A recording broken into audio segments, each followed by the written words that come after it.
Fala galera, deve todos bem-vindos novamente ao curso Maratona Java e como sempre aquele agradecimento e um abraço especial para toda essa galera que vem do nosso canal.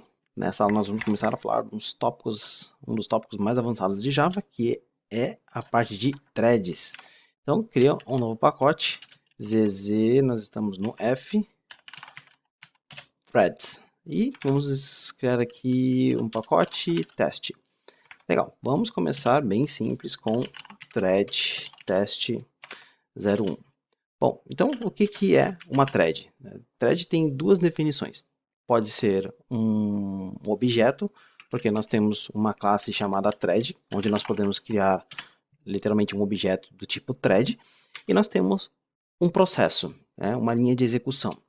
No sistema operacional, você tem diversos tipos de threads. Então, se você apertar Ctrl Shift S, que você vir aqui na parte de performance, você vê que o próprio sistema operacional ele vai ter várias threads sendo executadas. Ou seja, são como se fossem trabalhadores que dividem a carga de tarefas de um determinado processo.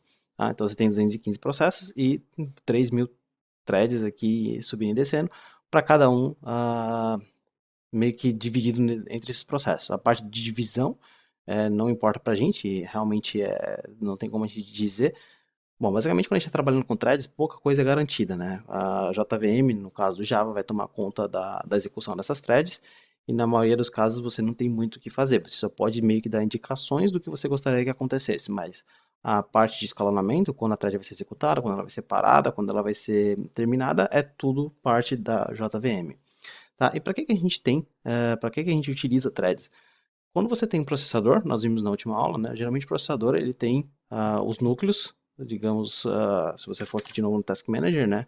Na parte de performance no Windows, né? Você tem os núcleos e você tem os processadores lógicos, que geralmente é o dobro. Então, no meu caso aqui, eu tenho 4 núcleos, que é um da quarta geração, e a gente tem processadores lógicos 8, ou seja, a gente tem 8 threads que podem ser utilizadas paralelamente nesse caso. Todas essas outras threads que nós temos aqui são threads virtuais, não são threads consideradas threads nativas. Então, o Java, ele trabalha, né? A gente pode trabalhar com threads nativos também, mas está fora do escopo desse curso, mas tem dois tipos de thread, né? Você tem as threads do tipo daemon e as threads do tipo user. Né? O que você precisa saber sobre as threads do tipo daemon e user é que o Java, ele encerra o programa quando todas as threads do tipo user são terminadas. Threads do tipo daemon, elas não têm tanta prioridade. Por exemplo, a thread que toma conta do garbage collector, ou seja, que vai remover e limpar os objetos de memória, é uma thread do tipo daemon. Ou seja, se aquela thread estiver sendo executada e as threads de user tiverem sido finalizadas, o programa vai acabar, independente dessa thread estar rodando ou não. Então, meio que ele descarta. E, como nós falamos, né, se você tem múltiplas threads, né, em algumas operações você consegue executar em paralelo. Assim como nós vimos na última aula o Parallel Strings, aqui a gente vai fazer manualmente o processo de trabalhar com threads. Então, vamos lá. Primeira coisa, todas as threads, né, todo programa ele tem uma thread, toda thread tem um nome. Como é que a gente faz para a gente pegar o nome da thread? Thread.currentThread.getName. Quando você executa, você vai ver que o nome dessa thread, aqui no caso que a gente está executando, é main. Não é por causa do nome do método, mas é a thread que executa, que inicia o programa no Java, é chamada de thread main. E aí agora a gente vai ver como é que a gente pode criar uma thread. Existem algumas formas, né? A primeira delas é você utilizando, estendendo a classe thread. Então, por exemplo, você pode criar uma classe qualquer. Vamos chamar essa classe de thread exemplo, por falta de criatividade. Thread example, extend thread. Esse aqui não é um modo muito indicado. Por quê? Porque quando você trabalha com herança, a gente está falando que a gente está especializando uma classe. Mas na verdade aqui a gente não está especializando a classe thread. Vamos criar aqui private char c e vamos criar um construtor. Ele não tem o construtor aqui, então eu vou criar aqui. Vamos criar aqui public thread example char c this.c recebe c. Beleza, por que eu estou querendo esse char? Porque eu vou mostrar para vocês como é que funciona. E aí, você agora tem um objeto que é do tipo thread, é um objeto thread example que passa no teste, é uma thread, E o código que você quer que seja executado por thread diferente precisa ir no método. Então, se você apertar Ctrl O, você tem esse método run, que você precisa sobrescrever. E dentro desse método run é o código que você colocar que vai ser executado pela thread separada. Então, por exemplo, vamos fazer um for aqui, for i, de 0 até 1000. E o que eu quero fazer? Só quero imprimir esse C, mas eu vou fazer o seguinte, eu vou dar um break aqui. Então, se o meu i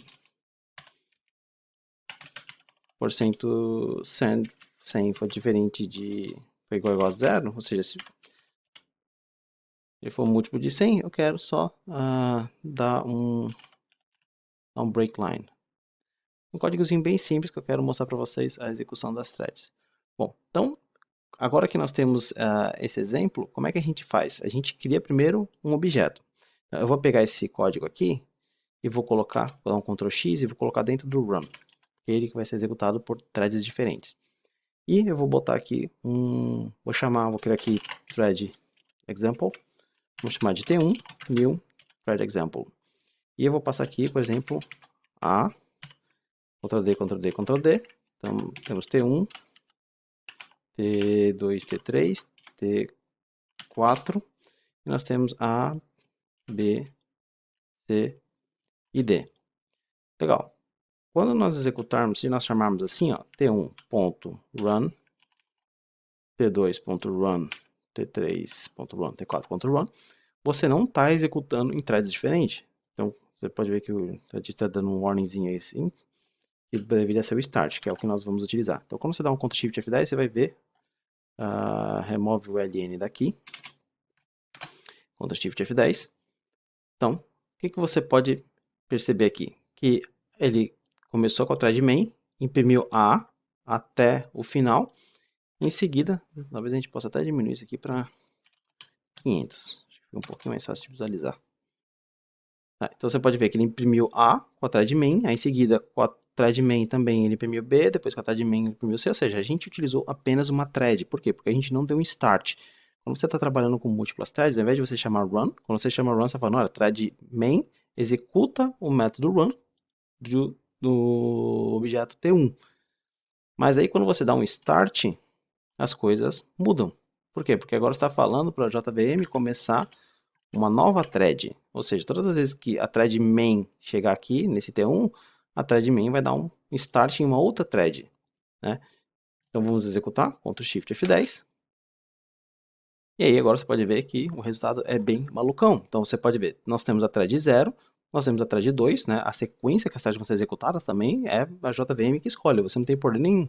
Então você pode ver que ele começou, basicamente, ele chegou aqui, ele startou, aí ele startou a primeira thread 0, aí ele startou a thread 1, aí startou a thread 2, mas aí na hora de chamar na execução aqui, foi primeiro a thread 0 e depois a thread 2, depois ele imprimiu CCCCC, depois ele passou para a thread 1 aqui, imprimiu BBBBBB, aí a thread 1 ainda, né? Imprimindo CCCC, aí depois foi para a thread 3, e assim por diante, ou seja, ele fica trocando, né, as threads, né? A partir do momento que a gente começa a imprimir aqui, aí já não tem mais como saber quem é quem que tá imprimindo, porque ele troca, ele começa a imprimir tipo 30 na thread 0, depois imprime mais 50 na thread 2, ou seja, você não tem como saber a ordem. Se você executar isso aqui de novo, com o Shift F10, você vai ver que a ordem já é completamente diferente. Se executar de novo, com o Shift F10, a ordem também é diferente, ou seja, não tem garantia nenhuma de que o resultado vai ser sempre o mesmo. Então, meio que você está executando esse código em paralelo, mas a porcentagem de tempo que cada uma das threads vai ficar executando esse código é decidido pela JVM. Não tem o que você fazer muito para isso. Bom, e colocar final aqui, vou tirar esse warning. E qual a outra forma que você tem de trabalhar com threads? É você implementando a interface runnable.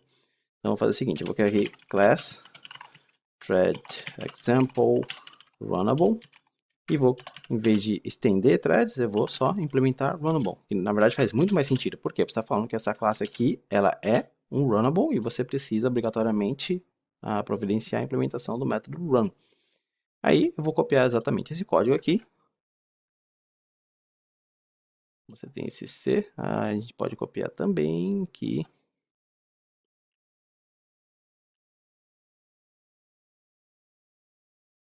Private CC, thread example, bom.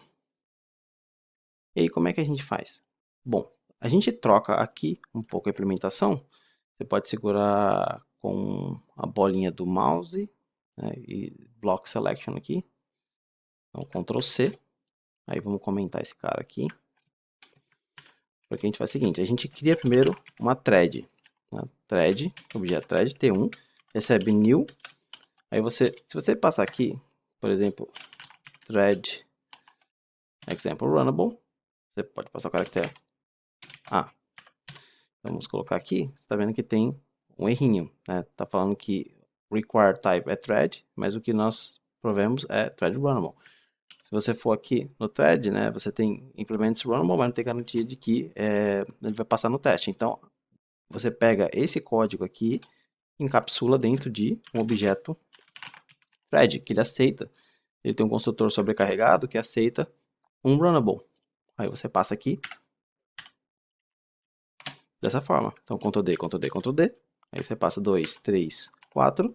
Né? Se der o block selection aqui, dá só um Ctrl V. Pum. Agora, Ctrl Shift F10. Você tem exatamente, não o mesmo resultado, né? Mas você pode ver que nós ainda estamos trabalhando com outras threads. Mas dessa vez nós estamos utilizando interface, que é o jeito recomendado de trabalhar com thread. Bom, então é isso, uma pequena introdução sobre threads. Na próxima aula nós vamos continuar com mais tópicos sobre threads. Vejo vocês lá, até mais. Pera, que eu acabei de ver aqui que eu errei. Bom, agora você já viu que você pode passar um objeto do tipo thread dentro do construtor, né? Porque thread, na verdade, é um runnable, é por isso que aquele código funcionou.